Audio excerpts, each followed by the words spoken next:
Alors justement, en parlant de ça, il y avait Julien et MJ qui géraient ces réseaux sociaux. Cécile Barbier, une ancienne standardiste à Énergie, sort du silence sur Guillaume Play J'ai vu auprès d'Aquabeb. j'ai vu être difficile avec certains stagiaires, mais après, comme je disais, envers moi. Est-ce que tu as déjà vu cette parodie pour ceux qui nous regardent? Notre invité, c'est celui qu'on appelle Babar, le bien nommé Patrick Boel. Salut Patrick. Salut. Tu connais le principe, je te lèche la trompe pendant 1 heure, tu joues les victimes, tu une conscience et moi une Tesla Roadster. C'est bien. Les stagiaires m'ont écrit que c'était pas... Alors, Guillaume Play, visé par plusieurs plaintes, voilà, il ne fallait pas s'en prendre aux complotistes. Alors, appelez-nous, pour ceux qui veulent réagir sur Guillaume Play, mesdames et messieurs. L'animateur Guillaume Play est Alors. enfin sorti du silence après la publication de plusieurs enquêtes à son sujet ces derniers jours. Voici ce que l'on sait. Depuis plusieurs jours, Guillaume Play est visé par plusieurs enquêtes de presse. L'une d'elles, publiée par Les Inrecuptibles, accuse le fondateur du média Legend d'avoir entretenu, à l'époque de son émission radio sur Énergie, des échanges inappropriés avec de jeunes auditrices mineures. L'enquête évoque également un management jugé toxique au sein de son entreprise, avec des témoignages faisant état d'horaires excessifs, d'humiliation répétées et de propos racistes et sexistes tolérés au sein de la rédaction. Face à l'ampleur de ces révélations, Guillaume Play a publié ce jeudi un communiqué pour s'expliquer. Il reconnaît avoir parfois été trop loin dans la provocation à l'époque de sa libre antenne, estimant que ce qui pouvait sembler acceptable alors ne l'est plus aujourd'hui. Concernant les échanges avec un public parfois mineur, il exprime ses regrets sur la manière dont son équipe s'adressait à eux, tout en précisant que ses comptes étaient gérés collectivement. Sur le volet management, il affirme qu'aucun comportement raciste, sexiste ou inapproprié n'est toléré chez les Legend, assurant que tout écart fait l'objet de sanctions. Il dénonce enfin une volonté de nuire de la part de certains médias, tout en refusant de céder à ce qu'il considère comme une surenchère médiatique. Oui, il faisait légende, il faisait des interviews.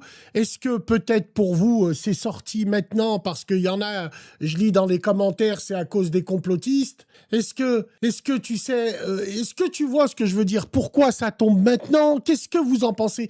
L'interview de Guillaume Play avec un ancien dirigeant du Mossad, tiens, est absolument hallucinante. Il discute d'assassinat, de piratage en toute décontraction, sans qu'à un moment on lui oppose le moindre, c'est quand même pas très joli. Cette histoire, cette mission, c'est des milliers de beepers et des talkie-walkie aussi, donc du Hezbollah, qui vont exploser. Il y a 42 morts, 3500 blessés. C'est vraiment une très très grosse mission. La plupart étant des membres du Hezbollah. Il y a eu des dommages un peu collatéraux. Que des membres de Hezbollah. Que des membres du Hezbollah? Yeah. Chacun qui a eu un beeper, il dépend de Hezbollah. Et il n'est pas civil, hein. Non, mais je Vous crois avez vu qu'il tout n'y ça? avait pas eu des gars... Ah Ouais. non, c'est très personnel. Ça date pas d'hier, Bassem a déjà eu des accusations publiques comme ça il y a quelques années. Je l'ai vu passer. Après, est-ce qu'il va se faire interpeller ou là, est-ce qu'il va se faire interroger ou où ça en est? Alors, des témoignages de femmes qui étaient mineures, 14-15 ans, lorsque Guillaume Play, alors autour de 27-30 ans, leur envoyait des messages privés. Compliments, questions inappropriées, j'ai hâte que t'aies 18 ans. Ah ouais. Puis les messages plus explicites une fois majeur. Fais voir ça. Lui, il le déteste parce qu'il est désagréable, parce qu'il en parlait comme de la merde. Mais nous, les filles, on le déteste parce que c'est un prédateur, en fait. J'ai commencé à être fan de Guillaume en 2012. J'avais 14 ans à l'époque. J'étais très, très naïve. Et bon, moi, j'ai toujours adoré, j'ai toujours adulé, etc. Et c'est que depuis pas si longtemps que ça, en fait, que j'ai ouvert les yeux en tant qu'adulte et que je me dis qu'en fait, c'est un mec problématique. Et que je me suis rendu compte que ce qu'il faisait à l'époque, c'était pas normal. Et que je dis ce qu'il faisait à l'époque, c'est-à-dire qu'il il nous draguait. Alors pas que moi, je connais d'autres aussi. Par message, il nous posait des questions déplacées, alors qu'il avait 30 ans et que nous, on était mineurs. Lui, il le déteste parce qu'il est désagréable, parce qu'il en parlait comme de la merde. Ouais, bon, les gars. Alors lui, il fait pas. Alors lui, c'est un YouTuber qui s'appelle, tu m'as dit, TBZ, c'est ça? TPZ, je crois. Et c'est celui qui sort tout, quoi. Donc en avant, les amis, vous nous appelez, et puis en avant, Guingamp. Allô. Oui, Salam frérot. Comme Salam frérot, ça va? Dis-moi. C'est la radio. Ouais. C'était pour parler par rapport à Guillaume Play et par rapport à l'Eclipse. Guillaume Play, vas-y, je t'écoute. Pour Guillaume Play, déjà à l'époque, parce que moi je suis un peu dans les réseaux, à l'époque c'était pas lui qui gérait principalement ces réseaux, c'était beaucoup des petits. C'était des stagiaires ou des trucs comme ça. Mais en quoi ça consiste, en quoi ça consiste, frérot, de gérer les réseaux? Qu'est-ce que ça veut dire, gérer? C'est mettre des publications, répondre aux gens? Ça peut être plusieurs choses. Après, tout dépend de ton niveau de notoriété. Par exemple, toi, Sur tes réseaux, bon, t'aurais pas sauté 15 fois sur Snap, t'aurais eu besoin de quelqu'un pour répondre à tous les messages, parce que il reçoit beaucoup de messages, surtout quand il passe sur Énergie 12, etc. Il reçoit beaucoup de messages, donc c'est pas forcément lui qui répond directement, en fait. D'accord. Ok, donc en plus, ok, d'accord, très bien. Alors justement, en parlant de ça, il y avait Julien et MJ qui géraient ces réseaux sociaux. Cécile Barbier, une ancienne standardiste à Énergie, sort du silence sur Guillaume Play J'ai vu auprès d'Aquabed. je l'ai vu être difficile avec certains stagiaires, mais après, comme je disais, envers moi, il n'est pas dans mon top 3 des mecs qui a été de mes patrons qui ont été les plus cons. C'est clair qu'après, je l'ai vu être assez difficile avec des gens. Avec moi, il a pu être un peu... Enfin, voilà, il était exigeant. Mais par contre, tout ce qui va être par rapport à des mineurs, moi, je l'ai jamais vu avoir une attitude spécifique avec des mineurs ou quoi. Enfin, franchement, je l'ai même pas vu s'intéresser à des filles d'une manière générale. Je le croisais tous les jours. Après, moi, j'arrivais vers 20h30. On était dans un open space et en fait, honnêtement, on bossait énormément et même lui il était là dès 20. Enfin, je pense même il est arrivé bien plus tôt. Et en fait, il faisait que bosser, quoi. Enfin, donc après, qu'il ait envoyé des messages, j'en sais rien. Après, en vrai, par contre, j'y ai pensé. Pour moi, s'il y avait deux personnes qui pouvaient potentiellement avoir accès aux réseaux sociaux de Guillaume, pour moi, c'est Julien et ou JM, quoi. C'est les deux seuls qui, pour moi, potentiellement, pouvaient avoir accès à ça parce que eux, ça faisait depuis très longtemps qu'ils étaient là. Et que en effet ils pouvaient aider, je pense, à récupérer des auditeurs, mais moi ce qui m'étonne dans ces messages, c'est que il y a vraiment énormément de fautes d'orthographe. Alors Tout simplement, l'ami, je te laisse réagir un peu dessus. Moi, c'est une première question que je pose. Est-ce que ces audios, ils servent à un truc? Moi, pour moi, ouais. Parce que bizarrement, là, je sais pas si tu as vu, depuis pas très longtemps, la radio le média légende, il monte de plus en plus en visibilité. Il est en train d'éteindre beaucoup de médias. Et bizarrement, depuis qu'il a eu Sarkozy, il a eu d'autres grosses têtes, il fait de plus en plus de grosses interventions. Il a eu même Sarkozy, c'était une intervention exclusive puisqu'il a parlé que chez lui. Bizarrement, ça commence à sortir des petits trucs à droite à gauche. Donc, moi, je suis pas complotiste, tu vois, mais est-ce que ça serait pas pour l'éteindre, pour que les médias traditionnels récupèrent la main sur tout ce genre de dossier? Parce que d'habitude, c'est les médias traditionnels qui ont on va dire, la ligne de conduite éditoriale. Ou les chaînes spécialisées. Exactement. Genre, je sais pas si on peut citer les noms des chaînes. Oui, alors attends, là on va regarder un petit truc qui peut être intéressant, hein. Déjà, merci de nous appeler, de nous parler de ça. Le média légende de Guillaume Play est désormais valorisé à 72 millions d'euros. 25% du capital racheté par la famille, frère pour 17 millions, bénéfice net 2025, 3,82 millions d'euros, multiplié par 40 en 2 ans, chiffre d'affaires estimé entre 15 et 20 millions d'euros. Est-ce que Alors, moi, Guillaume Play, je le connais, je sais qu'il fait des interviews. Mais les interviews, je les regarde pas. Je tombe dessus quand je scrolle, mais si ça m'intéresse, je regarde, mais je regarde pas un peu. Vous connaissez l'histoire. Il a la même lampe. On a la même lampe. Vous connaissez l'histoire. Il a progressé, en fait. Il faisait quoi, lui, quand il était jeune? Il était sur Énergie. Il était animateur, en fait. Hein, ouais, c'est ça. De base, il était animateur. Après, je crois qu'il avait quitté. Alors, il n'était pas en mauvais termes quand il a quitté, mais c'est parce qu'il voulait lancer son propre média. Et il a lancé son propre média, sauf qu'au final, il a éteint tous les autres. Hein. Concrètement, là, actuellement, au niveau audience, chiffre d'affaires, publicité, les interviews exclusives qu'il a, il fait même des interviews avec le RAID, des immersions avec le RAID. Pour un média comme lui, c'est pas courant, tu vois. Moi, personnellement, je connais pas d'autres médias dans le style de légende qui ont déjà eu ce genre d'entrée et d'accès. Et même, tu as des anciens présidents, tu as beaucoup de gens qui sont passés là-bas. Alors, avant de se lancer dans Légende, hein, je lis vos commentaires, avant de lancer sur Légende, il a lancé un autre média. Il a été aussi chroniqueur chez Cyril. Alors ça, apparemment, merci Jimmy, hein, apparemment, j'ai lu que Pascal, le grand frère, apparemment, avait déjà prévenu par rapport à ça. Est-ce que c'est vrai? Alors ça, moi, j'en ai pas entendu parler. Vous avez entendu, vous, les frérots? Bassem, si tu savais qu'il faisait des choses, tu avais des doutes, c'est pour ça que tu as refusé. Non, non, rien à voir avec ça. Absolument rien à voir avec ça. Rien à voir avec ça, les gars. Rien à voir avec ce qu'il faisait là. Non, ça vient de tomber, on n'était pas au courant. Et moi, ça date de longtemps.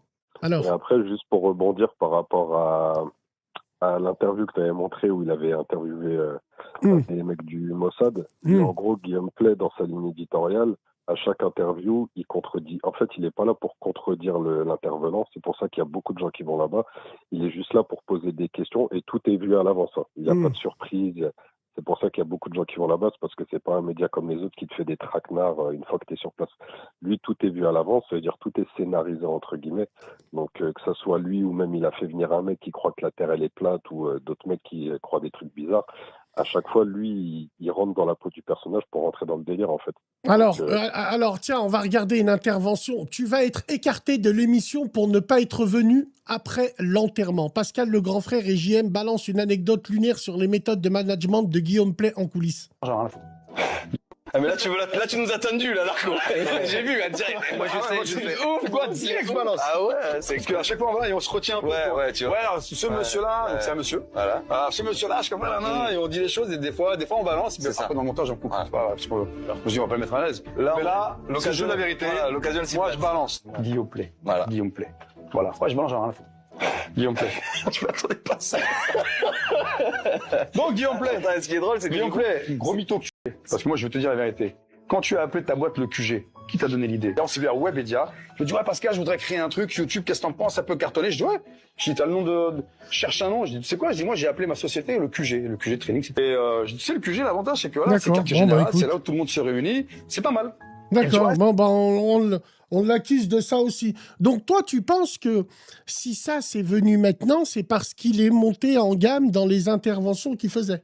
Il est monté trop vite et il suit pas la même ligne éditoriale que les médias traditionnels publics que tu peux retrouver sur les chaînes de télé. Parce que quand tu regardes les autres médias, toute la journée que tu passes d'une chaîne à l'autre, ils ont à peu près les mêmes sujets. Ils les traitent dans la même ligne éditoriale et il y en a pas un qui contredit l'autre. Lui, il va faire des interviews et il va laisser libre parole à son intervenant. Ça veut dire que son intervenant peut potentiellement dire n'importe quoi, mais globalement, il a la liberté de s'exprimer sans contradiction derrière. Donc, il peut s'exprimer librement, comme il y a eu pour Sarkozy ou d'autres. Et il y en a beaucoup qui ont critiqué par rapport à beaucoup d'interviews parce qu'ils n'aiment pas comment Guillaume gère son média, quoi. Il y en a, ils me disent, il a invité Sarkozy et Bernard Arnault, il est passé là-bas? Ouais. Ah ouais, d'accord. Bernard Arnault qui passe là-bas. Alors, eux aussi, il y a aussi un paramètre peut-être. Tu penses que ça arrange aussi les chaînes traditionnalistes, peut-être parce qu'il y a les élections qui arrivent? Est-ce qu'il aurait pu recevoir? Alors, je ne sais pas comment ça marche, mais j'ai un doute. Mais quand tu es inscrit à l'élection présidentielle, s'il vous plaît, les gars, rappelez-le-moi, est-ce que tu dois aller que dans des chaînes de l'État? En gros, vous avez remarqué, c'est public quand il y a des débats pour les... Non, je parle pas du temps de parole. Je parle vraiment des élections. Je parle vraiment de ça. Je crois que c'est que les chaînes nationales, France Télévisions. Il n'y a que sur France Télévisions où il y a de la publicité, entre guillemets, de la publicité pour les élections présidentielles. Je crois que tu es obligé. Donc, ce paramètre qu'il y a un futur candidat à l'élection présidentielle, inscrit à l'élection présidentielle, qui passe dans son émission, c'est impossible ça. Donc ça, on peut déjà le mettre de côté. Hanouna, il accueillait bien des candidats. Ah bon? Ah ouais, c'est vrai. Il a interviewé il y a quelques semaines le milliardaire Mathieu Pigasse. Les médias, Le Monde appartient, qui a écrit Guillaume Play. L'un est à gauche, l'un est à droite. Ok, d'accord. Donc, c'est quoi ton ressenti, toi? Tu nous l'as déjà dit, mais est-ce que tu penses qu'il y a plus de choses? Est-ce qu'on veut lui faire fermer son média ou qu'il passe à autre chose? Bah après, le truc, c'est que toutes les vidéos qui sont postées, ce sont des vidéos qui ont déjà été tournées souvent plusieurs semaines avant. C'est pas des vidéos qui sont tournées dans la semaine, elles sont publiées directement. Donc, si ça se trouve, il y a des vidéos qu'il a tournées et qu'on veut pas qu'ils sortent. Après, c'est possible. Hein. Ou des interviews qu'il a prévu de faire dans son agenda et on veut pas qu'il les fasse. Il y en a, je lis les commentaires, ils rigolent sur des histoires de meurtre d'enfants et tu parles de liberté. Est-ce que c'est vrai ça? Lui, il doit faire référence par rapport à l'interview avec le mec du Mossad. Donc après, oui, comme j'ai dit, on peut ne pas forcément apprécier ces interviews. Il y en a certaines, on les apprécie. Par exemple, là, celle avec le mec du Mossad, j'aurais bien aimé qu'il ait plus de contradictions avec lui, parce que c'est pas des actes anodins de faire sauter 10 000 personnes avec des beepers, et le mec, il dit oui, il y a eu que des agents du Mossad qui ont été... Enfin, Non, des il a agents reçu Dominique qui de ont été touchés. Villepin, apparemment, l'année dernière, il l'a reçu. Il a reçu beaucoup de politiques. Il a reçu beaucoup de politiques. Ouais. Mais est-ce qu'il y a une enquête de police qui a été ouverte? De ce que j'ai entendu, moi, j'ai pas vu de dépôt de plainte, en fait. J'ai entendu, comme toi, les vidéos qui sortent, des témoignages, on va dire, entre guillemets, mais il n'y a pas de plainte. D'accord. Pas officiellement, j'ai pas vu de plainte, quoi. Donc, il n'y a rien pour l'instant, il n'y a que, bon, pas des suppositions, mais une enquête qui a été ouverte, en fait. Je pense que ça va faire comme les autres affaires qu'il y a eu dans ce genre-là. Ça va faire d'abord tribunal médiatique sur les réseaux sociaux. Si vraiment ça prend une ampleur, ils vont faire une enquête officielle poussée par les réseaux. Si vraiment on voit que ça s'éteint et qu'au final c'est n'importe quoi, ils vont enterrer le truc. Tu vois, là, par exemple, j'ai vu un commentaire qui disait que apparemment avec Dieudo, il a été beaucoup plus virulent. Vrai ou faux? Après, déjà, le fait... Moi, personnellement, Dieudonné, je suis ni pour ni contre, mais je sais que quand tu as un média et que tu invites Dieudonné, déjà, on te met énormément de bâtons dans les roues. On t'en met énormément. Soit on va essayer de te boycotter, on va te fermer des portes d'accès. Parce que Dieudonné, on va pas dire que c'est mal vu, mais c'est... Alors, l'inviter dans ton apparemment, média, on me dit, c'est un peu grâce à lui que maintenant... Je t'ai pas entendu, qu'est-ce que tu m'as dit? C'est grâce à lui que... Est-ce que pour vous, c'est grâce un petit peu à ce passage-là que maintenant Dieudonné, et tant mieux, il peut passer un peu de partout. À Paris, aujourd'hui, fait des expositions sur d'autres pays et d'autres, justement, génocides, et laisse des salles entières, justement, pour essayer de dire, tiens, c'est médiatisé, et on va aussi donner la parole à ces choses-là. Oui, mais est-ce qu'on n'est pas dans une société où tout le monde va être à la poursuite d'une souffrance? Et parce que une souffrance, elle est là, c'est bien, c'est important d'en parler, mais est-ce qu'il n'y a pas un devoir, à un moment donné, de l'oubli, si on veut se réconcilier? Parce que si ce devoir de mémoire, il est... Est-ce qu'avant cette émission, vous voyez Dieudonné sur YouTube, vous les gars? Non? Dites la vérité. Il avait sa propre chaîne, sinon il était en invité sur d'autres médias en général. Justement, Dieudonné, lui, c'est comme Alain Soral ou toute personne, ils peuvent pas aller sur des médias, mais en général, ils sont invités par des youtubeurs à faire des podcasts ou autres. Et souvent, même, par exemple, Alain Soral, souvent, c'est des youtubeurs qui sont même pas français en général, qui parlent français, mais qui n'habitent pas en France, qui sont pas domiciliés en France. D'accord, donc qui parlent français, qui sont pas domiciliés en France. Ouais, ça peut être par exemple des youtubeurs belges, suisses. Après, il y en a un peu partout des pays francophones. Mais en France, j'ai pas. Alors on me dit dans l'émission, il a été obligé limite d'appeler Elie Semoun, vrai ou faux? Il a interviewé par beaucoup de chaînes Dieudo. Ouais. C'est grâce à Dieudo qu'il a buzzé. Il l'avait appelé justement. Oui, attends, excuse-moi. Parce qu'il s'était pas parlé depuis longtemps. Alors toi, tu penches plus sur le côté, jalousie, buzz, non? Est-ce qu'il a parlé à des petites, des fois, de temps en temps, non? Après, ça, je pourrais pas te garantir qu'il l'a fait ou qu'il l'a pas fait, hein, parce que derrière son téléphone, c'est facile maintenant. Les gens, ils envoient des messages, ils croient que ça s'efface sur Snap.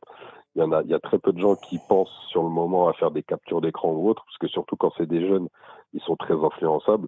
Quand ils vont voir qu'il y a un mec, il est passé à Énergie 12, il a fait de la radio, il a une chaîne avec des millions d'abonnés, ils pensent pas tout de suite à faire des captures d'écran. Souvent, ils vont être j'ai rencontré mon idole ou mon truc, ils vont être vraiment subjugués par le truc et ils vont pas faire attention.